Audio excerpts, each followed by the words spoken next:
प्यारे बच्चों, हम एक और सीरीज हार चुके हैं और इस दफा न्यूजीलैंड की सी टीम बल्कि डी टीम से हार गए। नए बच्चे आ रहे हैं, इनको चांस दे दो। नए बच्चे न्यूजीलैंड की तरफ से आए हुए हैं, क्या उनको उनके नए बच्चे हमें ऐसे नंगा कर रहे हैं इस ठंड के अंदर। न्यूजीलैंड की ठंड के अंदर हमें नंगा करके ग्राउंड के अंदर छोड़ा हुआ है। हमारे वो बैटर्स जिनके शायद चौथा 900 साल हो चुके हैं इनको ओडीआई क्रिकेट खेलते हुए, अब हम इनसे ये भी उम्मीद ना करें। कोई दूसरा तीसरा तो इनका फेरा लग रहा है न्यूजीलैंड का। एंजॉय कर रहे हैं वहां पर भाई, एवरेज माइंडसेट सिफारशी सारे भरे हुए, एक दूसरे को ये खुश करते रहते हैं कि कोई बात नहीं भाई, बाउंस बहुत ज्यादा है इसीलिए हम नहीं खेल सकते, बस सिर्फ टखनों से नीचे बॉल रहे तभी हम खेलेंगे। धुन्नी से ऊपर बॉल गई आउट।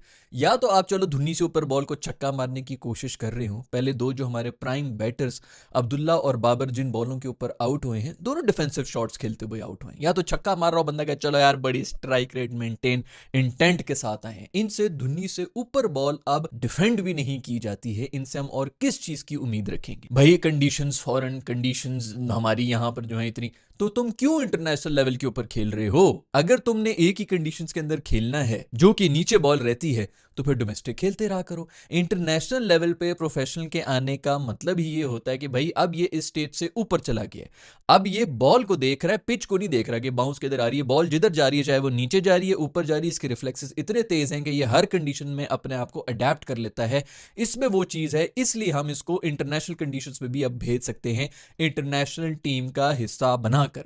नसीम भाई का पिछले दिनों हमने वीडियो बनाई थी, इसके अंदर उन्होंने इंटरव्यू दिया था। ये कहा था कि जब हम हारते हैं तो हमें ज्यादा दुख होता है। भाई तुम लोगों को दुख होता है, लेकिन तुम लोगों को चेक मिल जाता है। जब पैसे मिल जाते हैं ना, दुख के ऊपर मरहम लग जाती है। पूरी वीडियो बताई थी इसी के ऊपर कि भाई हम बहुत सी ऐसी जॉब्स कर रहे होते हैं जो हमें जहर लग रही होती है कि क्या यार, क्या बॉस की भी गन सुन रहे हैं, घटिया वर्क एनवायरमेंट है, ये मेरा पैशन ही नहीं है। लेकिन महीने के एंड में जो चेक आ जाता है ना, उसको देख के तसल्ली कर लेते हैं कि चलो ठीक है, थोड़ा सा पैशन जो है ना अब हमारा वापस फूलना शुरू हो गया है। पैसे देख के मुझे 50 लाख रुपया महीना मिल रहा हो, मुझे एड्स मिल रहे हो, फेम मिल रही हो, क्योंकि आपको जो है प्लेटफॉर्म मिला हुआ होता है ना। पाकिस्तानी तो जानते हैं, इंडियंस भी जान रहे हैं, पूरी दुनिया जो है वो आपको देख रही है। न्यूजीलैंड में भी जो 1300 लोग बैठे हैं वो भी आपको जानते हैं। ग्लोबल लेवल के ऊपर आपको फेम मिल रही है, पैसा आपको पाकिस्तान के लिहाज से फिल्दी रिच वाला मिल रहा है। तो फिर हार के थोड़ा बहुत जो दुख होता है उसके ऊपर मरहम तो लग जाती है ना दोस्त। खैर भाई, कीवी की सी डी टीम है जिनसे हम हार रहे हैं। नए नए बच्चे, उनका डेब्यू किया है। पिछली दफा वो डेब्यू किया था, पाकिस्तानी बच्चा ही है, लेकिन उसका मेरिट के ऊपर आया हुआ है ना। उसकी ग्रूमिंग सही हुई हुई, उसकी ट्रेनिंग सही हुई हुई, असल कोचेस ने उनको बताया कि क्रिकेट क्या होता है। नया बच्चा डेब्यू के ऊपर आके जिस तरह उसने हमारे नसीम शाह को पेल पेल की 50 मारी थी, आज फिर वो 40 मार के गया।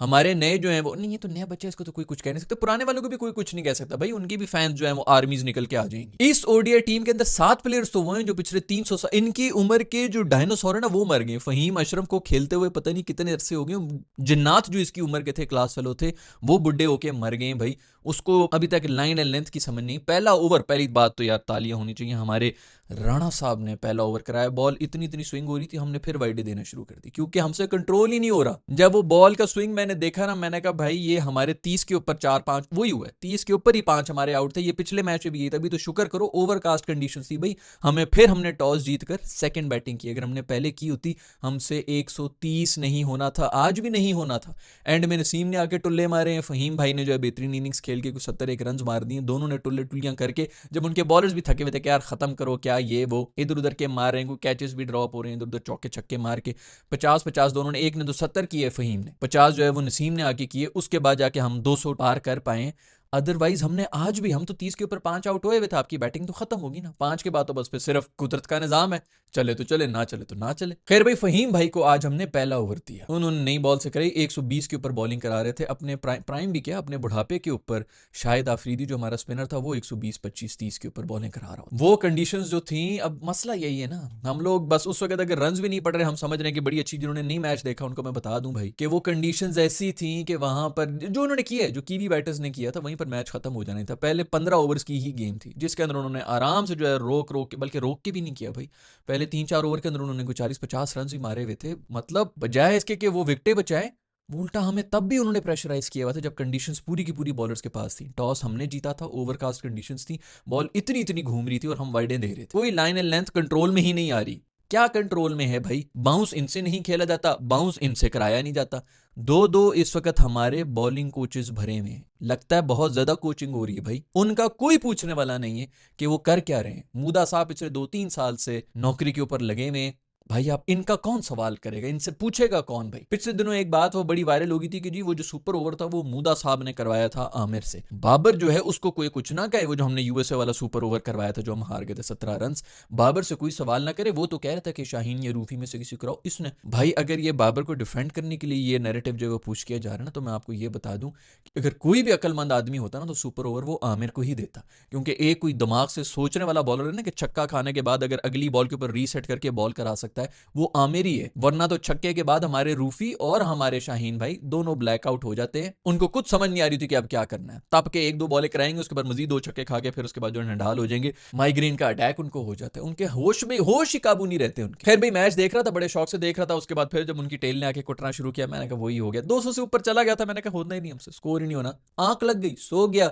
उसके बाद उठा तो यार क्या देखता हूँ कि फहीम अशरफ खेल रहे को 30-35 के ऊपर। तो मेरे दिमाग में यही था कि यार फहीम ने ओपन कराई है बॉलिंग, तो यार इन्होंने टॉप ऑर्डर पे भी भेज दिया फहीम को। मैं वाकई लिटरली मैं मजाक नहीं कर रहा, मैंने ये कहा चलो यार जो भी हो चल गया है, 30-35 रन भी बना दिए और क्या चाहिए। देखा तो हमारे कुछ 60 रन थे, 5 आउट थे, उसमें से भी 30 फहीम के थे। वो अक्सर एक मीम चल रहा होता है ना, जब भी ऑस्ट्रेलिया में कोई सीरीज हो रही होती, इधर हो रही होती, कि भाई सुबह उठ के जब देखा तो शाहीन बैटिंग कर रहा था या बुमराह बैटिंग कर रहा था, बस वो एक ही मीम को बेसिकली हर जगह पे पेलना होता है ना। तो वो वाला चक्कर हुआ मेरे साथ आज, लिटरली वही हुआ है। मुझे यही लगा कि यार ये चलो फहीम को ऊपर भेज दिए। फहीम अपनी पोजीशन पे आया हुआ था, हम 50 के ऊपर 5 आउट हुए थे, इनफैक्ट 30 के ऊपर 5 आउट थे। जब मेरी आंख हुई तो कोई 50-55-60 इस तरह स्कोर था। खैर भाई मेरा फहीम पर चला है ना राणा, तुम लोगों ने एक मौका उसको दिया, क्या हुआ बॉलिंग में नहीं चला तो बैटिंग में उसने, मेरे ख्याल में ये उसकी हिस्ट्री की पहली ओडीआई की 50 जो कि उसने अब जाके मारी। खैर जो भी हो यार, थोड़ी बहुत कोई बैटिंग शैटिंग कर ली उसने, कर ली नसीम ने कर ली। नसीम भाई जो है वो इंजर होकर निकल गए थे। एक तो मुझे ये समझ नहीं आ रहा, मेरे ख्याल में आजकल जो ये ड्रॉप करने वाला चक्कर है ना, उससे ताकि कंट्रोवर्सी ना फैले, ताकि प्लेयर्स को बिस्ती ना फील हो, उनके फैन पेजेस जो है वो नाराज ना हो, तो ये कह दिया जाता है कि ये इंजर हो गया, इमाम इंजर हो गया, वो उस्मान है कि उसामा वो आ गया, वो इंजर हो गया, इमाम वापस आ गया, अब शाहीन इंजर हो गया, वो नसीम आ गया, नसीम इंजर हो गया, वसीम जूनियर आ गया। उसके बाद जो है वो असल में बॉल लगी रूफी को सर के ऊपर। ये तो शुक्र करो हमारे बाकी बैटर्स जो है वो बचे में, उनको भी थोड़ी लग जाती, शायद थोड़ी अकल ही आ जाती। खैर उनको ये पता है कि सर किस तरह बचाना, उसी बचाने के चक्कर में वो आउट जाते हैं। रूफी मासूम को सर के ऊपर बॉल लग गई। वो दूसरे हमारे आकिफ को भी उन्होंने बॉलर्स को जो है सर के ऊपर बॉलें मारी, वो भी इतने शातिर हुए। ये उनके बच्चे हैं जो कि मार रहे थे, नाम भी नहीं पता। मुझे तो लगता है ये कीवीज भी नहीं है, क्योंकि उनके अंदर ये बंदे निकल के किधर से आ रहे हैं। 1200 लोगों का तो मुल्क है पूरा, पता नहीं कहां से उनके भी जो प्लेयर्स निकल के आ रहे होते हैं। तीसरी चौथे टीयर की टीम है, वो भी आके इनके सरों के ऊपर बॉलें मार रहे हैं। खैर रूफी बेचारे को बॉल लगी, आई होप कि वो ठीक हो गया। कंकशन टेस्ट उसने फेल किया, सो आई डोंट नो कि क्या चक्कर होगा। कोई अपडेट है तो नीचे कमेंट्स आने में लिख के बता देना। उस मासूम ने अच्छी बॉलिंग कराई थी, एंड में कुट्टे शुट्टे खाई थी, लेकिन कम से कम शुरू के अंदर आगे कोई लाइन एंड लेंथ दिखा रहा था, तो वो रूफी नहीं दिखाई थी। उससे पहले तो हमारे तीनों बॉलर जो हैं वो बिल्कुल उन कंडीशंस के अंदर बिल्कुल पागल हो चुके थे।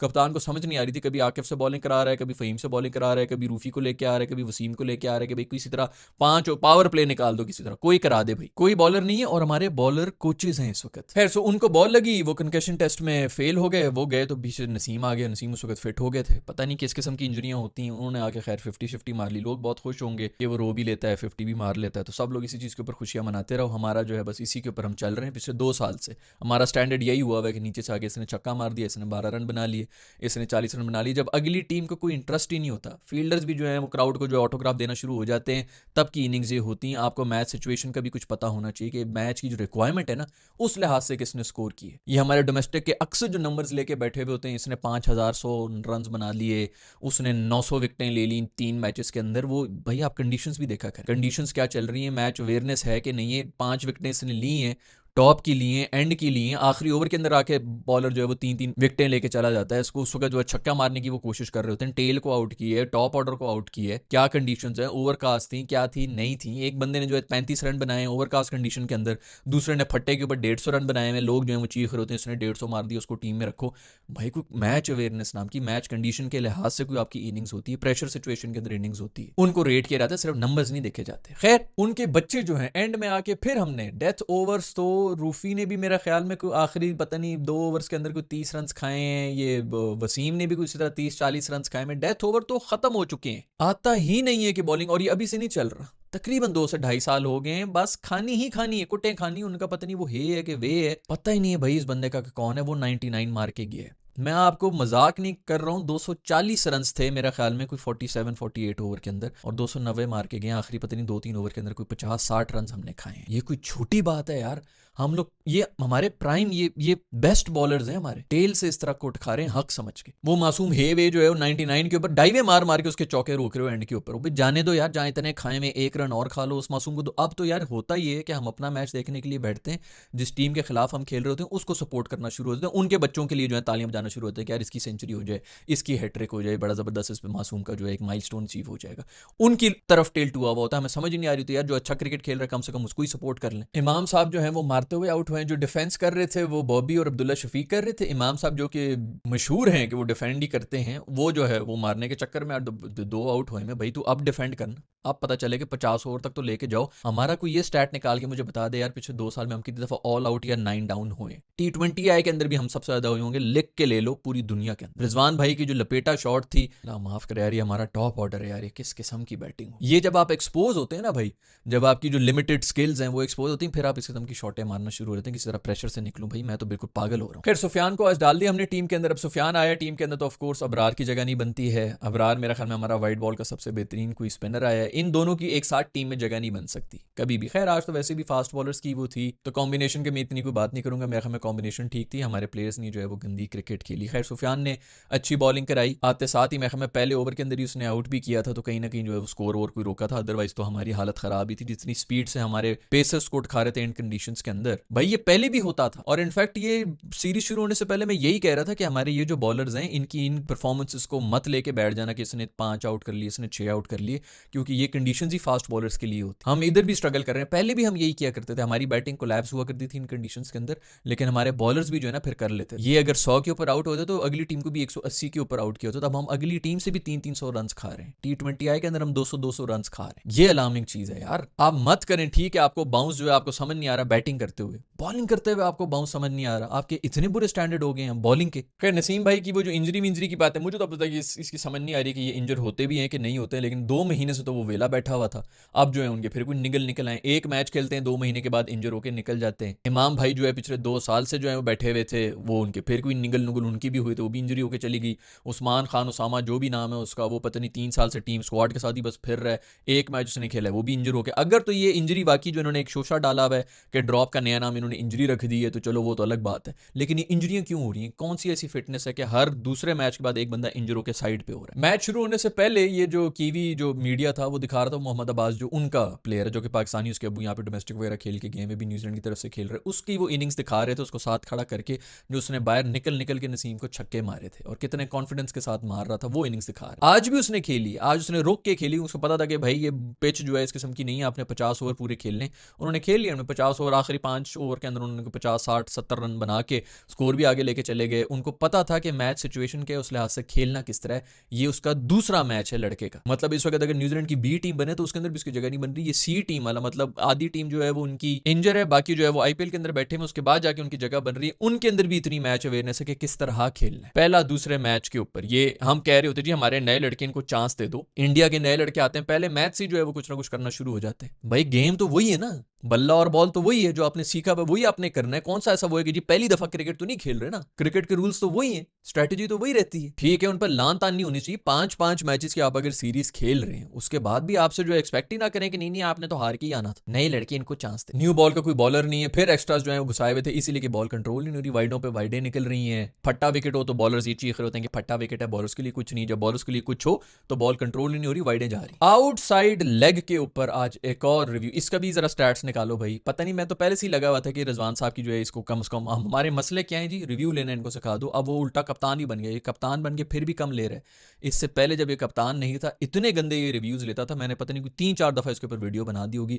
आज फिर मतलब एक तो वैसे जो इंपैक्ट है वो तो आउटसाइड लेग था ही था, उसकी मिसिंग ही थी, बहुत भी होती, कोई क्लिप क्लुप हो जाती। पिचिंग भी बहुत इतनी बाहर गिर रही है लेग के, और रिव्यू लिए इन्होंने शुरू के अंदर। फहीम साहब की बॉलिंग थी, फहीम साहब से पूछ रहे हैं कीपर साहब कि हाँ तू भाई तू बता के किधर जा रही है। भाई वो फॉलो थ्रू के अंदर मुंह उसका नीचे, फेफड़े बाहर आ रहे हैं, नाक से बाहर आ रहे हैं, उसकी वो हालत है भाई तू बताएगा, सबसे बेहतरीन पोजीशन में तू है, बॉल किधर ठप्पा खा रही है। भाई आउटसाइड लेग के ऊपर हमारे कप्तान जो है, इनको इस वक्त रिव्यू की ट्रेनिंग की जरूरत है। हम कह रहे थे फील्डिंग के उछलू कैच वगैरह ये नहीं हो रहे, बाउंस नहीं खेल रहे, बैटिंग नहीं आती, मैच अवेयरनेस नहीं है, स्ट्राइक रेट नहीं है, पावर हिटिंग नहीं है, इधर भाई रिव्यू लेने की तमीज नहीं है, रिव्यू लेना सिखाओ। खैर भाई ये इसी तरह ही चलता रहेगा। एक और सीरीज हम हार चुके हैं, अब मोस्ट ऑफली आखिरी मैच ये भी नहीं जीतेंगे, लेकिन अगर जीत गए तो बस उसके अंदर जो है वो उसका वो हसन नवाज जो है 4 डक्स मार के 1 सेंचुरी मार के गया, उसका आप लोग सिर्फ वो देखें, लुधियाना के अंदर अंदर जो उसका इस्तकबाल हुआ है, बैंड बाजे बारात ये वो लोग पागल हुए पड़े। हमारा स्टैंडर्ड ही अब ये हो गया भाई, इसी तरह हमने कहीं ना कहीं एक मैच जीतना होता है 4 में से। अनफॉर्चुनेटली एक मैच जो हम पे टूर्नामेंट्स में जीतते हैं वो पूल मैचेस में से एक, उसकी बेस के ऊपर हम टेबल पे सबसे नीचे ही होते हैं। परफॉर्मेंस हमारी यही जा रही है पिछले 2 साल। तो कुछ भी ऐसा नहीं है जो कि अलार्मिंग हो रहा है, हम 2 साल से यही चीख रहे हैं और ये इसी तरह ही चलता रहेगा, क्योंकि सिफारशी भर्ती होते रहे हैं, सिफारिश की बेस के ऊपर आते रहते हैं। आपके डोमेस्टिक के अंदर इस वक्त वो टैलेंट ही नहीं है कि आप लोग कहें कि भाई बड़ा कुछ निकल के आ रहा है। अगर कहीं से कुछ सही करना है ना,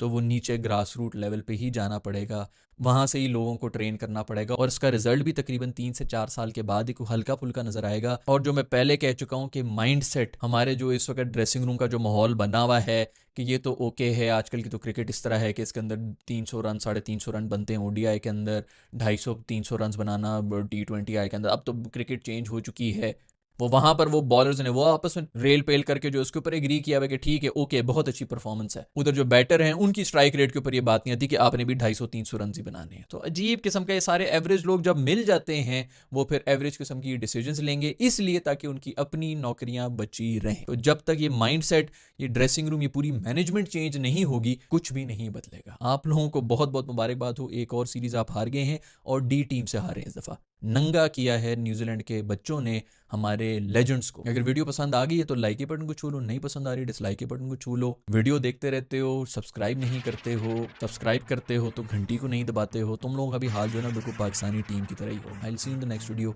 बाय।